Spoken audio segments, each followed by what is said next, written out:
Several years ago, a certain pastor of mine in Macon, Georgia, I'll not mention his name, but he later moved to some upstate South Carolina First Baptist Church, was in Bethlehem and had this bright idea that he would buy a few hundred handcrafted communion cups and bring them back for use in our popular Christmas Eve candlelight communion service. On that memorable night, those handcrafted tiny cups were filled and distributed to the congregation, and it was a very moving service because the olive wood leaked. We were moving all right. There was purple running down our hands and sleeves. There was purple on the hymnals. And a bit more laughter than you typically have in such a serious, reflective service. Now, I'll not disclose his name, and surely no one's up this early on the West Coast watching. But I have kept that leaky communion cup in my study, for it is a reminder of an unintended but important lesson, that we are imperfect vessels of God's grace.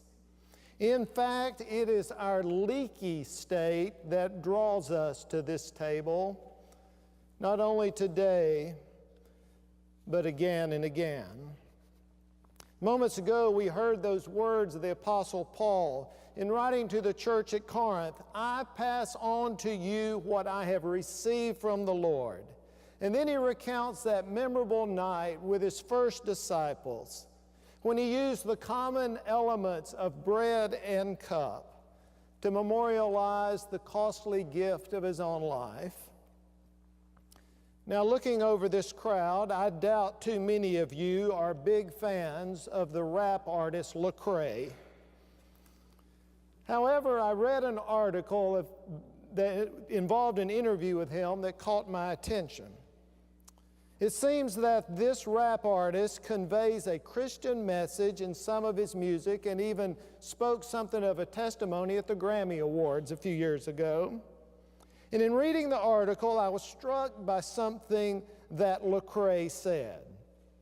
He said, "I'm often criticized by those who on one hand think I hang out with the wrong crowd of rappers too much, and on the other hand by my fellow rappers and fans who think I use Christian lyrics too much." And then Lecrae said, "Sometimes I'm too churchy for this world, and I'm too worldly for the church." And he said, "So I exist in this weird dichotomy, this weird place. But there are a lot of people like me, and there are a lot of people who resonate with that." He told of going from tearing out pages from the Bible to roll drugs, to reading those pages and experiencing a personal encounter with God through Jesus Christ. And that has impacted all of his other relationships, he said. So I would say to Brother Lecrae, yes, I resonate with that too. In fact, I believe it is that weird place where we're supposed to live. That's what John talked about when he said of not being of this world, but being in this world, to the point that we live in loving, even radically loving ways. I believe that tension belongs to all who follow Jesus, because we are all leaky vessels of God's grace. We must not get too comfortable, too churchy, and let our spiritual sensitivities be dulled to the point that those around us do not recognize the grace within us, even if it has to leak out. I can't help but recall the criticism that Jesus received for dining with the wrong people. and breaking those silly little religious rules in order to extend mercy and grace and love to others. So I want to urge us, when we approach this table, to reaffirm that creative tension that draws us into this community of disciples, but pushes us away to less comfortable places, where in our imperfect state, we can be expressions of God's grace. For we are all leaky people. This is a memorial to Jesus, but it is a means of grace to all. Paul records Jesus saying twice in the brief passage we just read that those who share the bread and the cup do so in remembrance of me. That familiar phrase came to mind recently when I was thinking about memorial gifts. In Nurturing Faith Journal, the publication that I edit, we often include memorial gifts. And it seems to me that these gifts serve two good purposes. One is to honor the life of someone, the good life of someone we love. And second, to further a mission or a cause that's valued by that person or consistent with that person. If my understanding is anywhere near accurate, on this table are memorial gifts to Jesus. In one sense, we remember what Jesus has done, but it also is something that calls us to be an extension of Jesus' grace beyond this table to the world around us. The fact that we are leaky vessels of grace actually reinforces our message. For we are people in need of grace who extend grace to others. Joanna Adams is a Presbyterian minister in Atlanta, and I heard her tell of an experience when she was a 7-year-old girl.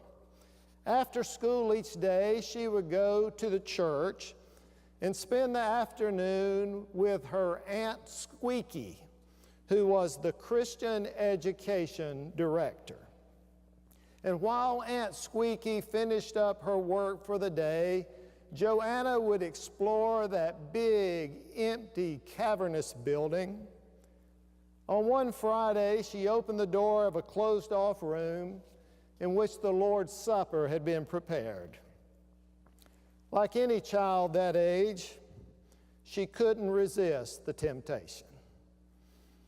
So she had one of those nice small cups of grape juice and one piece of bread. But soon she was devouring hands full of bread and cups full of drink. She had been gone a while, so Aunt Squeaky came looking for her, and she opened the door and exclaimed, "Joanna, what have you done?" And young Joanna broke into tears.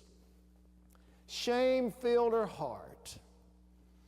But Aunt Squeaky caught herself in that moment, and rather than scold her further, she took little Joanna in her arms and she stroked her hair and she wiped the tears from her eyes. Then she held Joanna's little grape-stained hands covered with breadcrumbs and said, "These are the gifts of God for you. You are forgiven." I want to say to you today that if the words that echo through your mind and heart are, "What have you done?" you've not heard everything God has to say to you. This table, these gifts, remind us that God's final words are not, "What have you done?" but rather in a warm and tender and tearful embrace. We are offered the assurance that God's grace is real and that it is sufficient for us. Please hear this morning These are the gifts of God for you. You are forgiven.